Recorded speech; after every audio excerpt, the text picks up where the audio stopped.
This news, 4 people now arrested out of a radical far-left anti-U.S., anti-capitalist domestic terror group.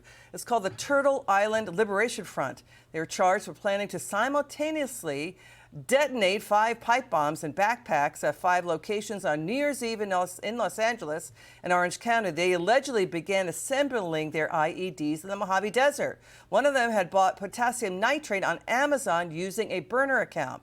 They were using burner phones, encrypted messaging apps, and Faraday bags to hide and secure their burner phones. Joining us now, Florida Republican Congressman, gubernatorial candidate Byron Donalds.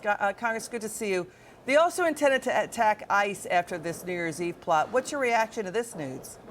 My first reaction is thank you to the men and women at the FBI and other parts of law enforcement that thwarted this heinous attack. And first of all, let's put the group's intentions aside for a moment. What they would have done was cause mass harm to all Americans, whether you're a Republican, Democrat, white, black, Hispanic, it didn't matter. They were going to yield maximum harm for a political movement. And now let's talk the politics. This is why we cannot have in our country demeaning ICE, demeaning law enforcement. These men and women put their lives on the line every single day. I'm just very thankful that the FBI and the other members of law enforcement that were involved in this investigation were able to thwart this terror plot. Let's turn to this other news. What's your reaction?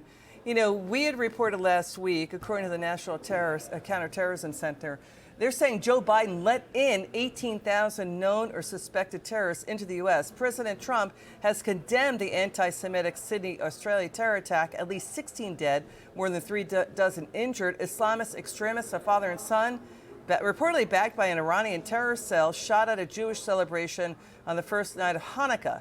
The son reportedly had links to ISIS. Let's show the footage of the hero jumping in and tackling one of the shooters.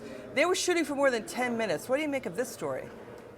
Well, first of all, to the Good Samaritan that stepped in and stopped that massacre at Bondi Beach, I think not only do I thank you, I think the rest of the world thanks you. Because this level of anti-Semitism, this hatred against Jewish people and against Israel, it's out of control, it's insane, and it's not going to solve some of these other problems that exist around the world. The fact of the matter is that in the Middle East, you have radical Islamic terrorists who hide behind women, they hide behind children, they throw out these plots, whether it's terror or trying to basically wipe Israel off the face of the earth, and now you have Jews who are just trying to celebrate the beginning of Hanukkah, and now they're under fire. 10 people are dead. So I want to thank the Good Samaritan for doing what was necessary to go in there and save lives. And for really the rest of the world, obviously here in America, I mean, this rhetoric around hating Israel, hating the Jewish people, that has to stop because there are real world consequences. There are crazy people who will carry this out. There are radicals who will carry this out. And to Joe Biden and what he did on the southern border for 4 years, this is the reason why Republicans and President Trump were taking border security so seriously in the face of Democrats who had no problem leaving our borders wide open. It's actually put the nation at risk. This is why President Trump is leading an all-of-government effort to send criminal illegal aliens home as quickly as possible. You know, Secretary of State Rubio has said radical Islam wants to expand. A lot of people have been warning about this. Your final word on that?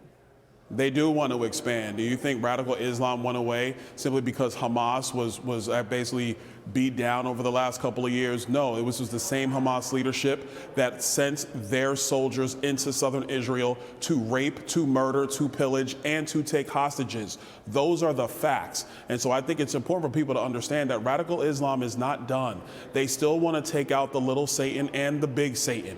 And America is the big Satan according to these radicals. We have to take this seriously. And let me also say, this is not about putting troops on the ground and policing the world. It is not. It's about vigilance, eternal vigilance, to make sure that people in the United States are safe from all this type of radicalism, this type of insanity, and this type of pure hate that has no place in the United States of America. Congressman Donalds, thanks for joining us tonight. The series of difficult stories, we appreciate you.